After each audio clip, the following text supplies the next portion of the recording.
421 ప్రశ్న. 421 ప్రశ్న. 21 ప్రశ్న. ఇష్మాయేలీలు 12 మంది కుమారులు. ఇస్మాయేలీల 12 మంది కుమారుల పేర్లు. 12 మంది కుమారుల పేర్లు. మరియు ప్రస్తుతం వారి రాజ్యాల గురించి తెలియచేయండి. ఎక్కడుంది ఆది కాండము? ఇస్మాయేలీలు ఆదికాండ 25వ అధ్యాయం. చదువు. ఆదికాండ 25వ అధ్యాయము 12వ వచనం. ఐగుప్తీయురాలును శారా దాసియునైన హాగరు అబ్రహామునకు కనిన అబ్రహాము కుమారుడుగు ఇష్మాయేలు వంశావళి ఇదే. ఇష్మాయేలు జ్యేష్ఠ కుమారుడైన నబాయతు, కేదారు, అద్మయేలు, మిష్బాము, మిష్మదుమ, మస్సా, హాదరు, తేమ, ఎతూరు, నాఫీసు, కెదెమ ఇవి వారి వంశముల ప్రకారము వారి పేర్లు చెప్పున ఇష్మాయేలు కుమారుల యొక్క పేర్లు వారి గ్రామముల్లోను వారి కోటల్లోను ఇష్మాయేలు కుమారులు వీరే. వారి పేర్లు ఇవే. వారి జనముల ప్రకారము వారు 12 రాజులు. 12 మంది రాజులు. ఇందులో 12 మంది రాజులు వస్తారని అక్కడ ఎవరు చెప్పారు? దేవుడు చెప్పారు. యెహోవా దేవుడు చెప్పారు. 17వ అధ్యాయం ఆదికాండం 17వ అధ్యాయం ఆదికాండం 17వ అధ్యాయం 18వ వచనం.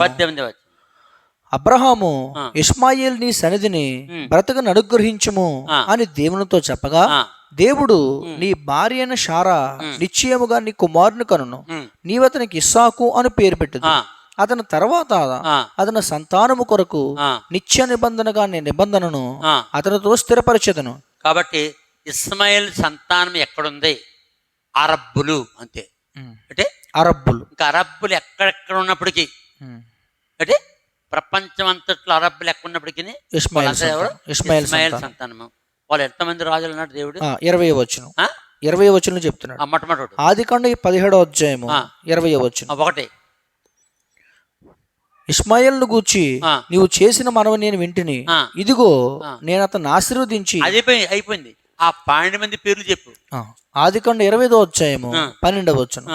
ఐగుప్తీయురాలును శారా దాసిన హాగరు అబ్రహామునకు కనిన అబ్రహాము కుమారుడుగు ఇష్మాయేలు వంశావళి ఇదే. ఇదే. ఇప్పుడు 12 మంది రాళ్ళు వస్తా చూడు. మొట్టమొదటి నెబాయతు.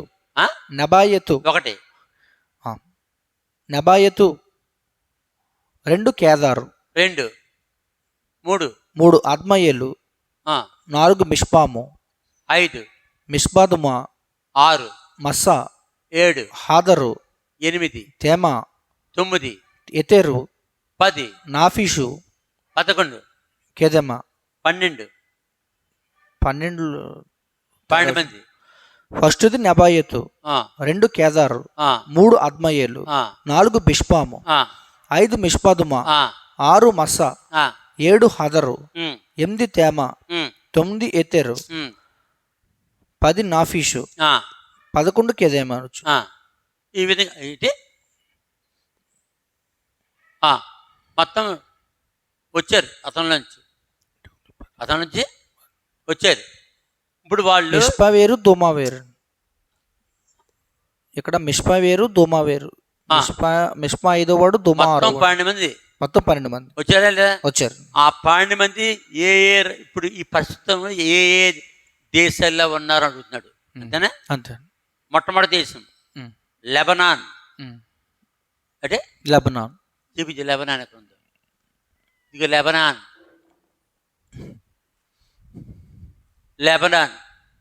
సిరియా, యమన్ అంటే ఎక్కడికి వచ్చేస్తుంది మళ్ళీ?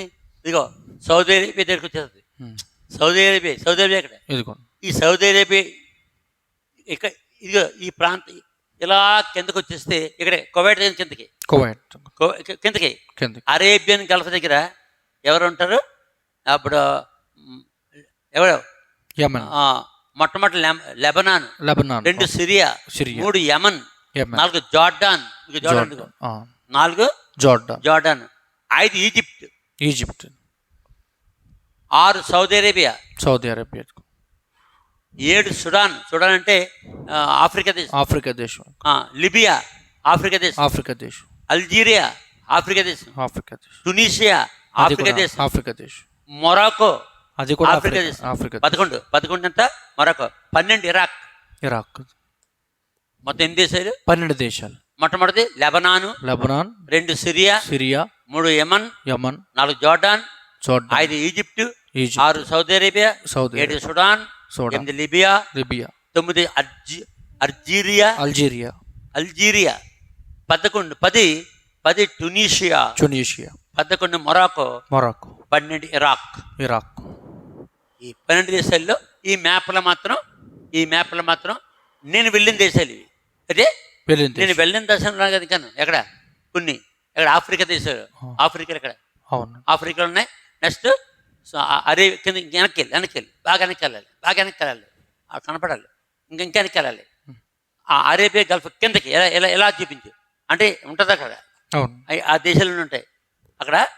ఆ యొక్క యమన్.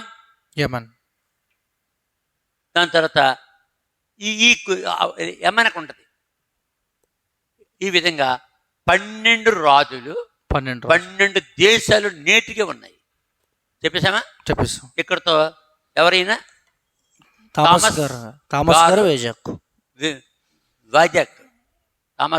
వైజాగ్ తెలుసుకోవాలి.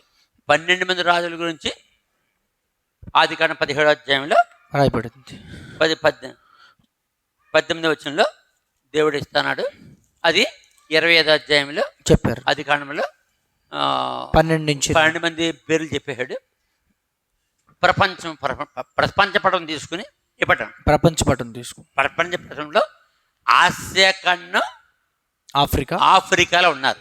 ఓకే, అంతే పూర్తిగా. మరి ఇండియాలో లేరా అరబ్బులు? ఉన్నారు. చైనాలో లేరా? ఉన్నారు. అన్ని దేశాల్లో ఉన్నారు. రష్యాలో లేరా? అమెరికాలో లేరా? ప్రపంచం ఎక్కడ లేదు? అన్ని చోట్ల ఉన్నారు. క్రైస్తవుల తర్వాత ఎక్కువ మంది ఎవరు? ఇస్మాయిల్ క్రైస్తవులు. కాబట్టి ఈ 12 దేశాలు. ఈ విధంగా థామస్ గారు విశాఖపట్నం తెలుసుకోవాలి. ఇక్కడతో ఈ ప్రశ్న సమాధానం పూర్తి చేశాం.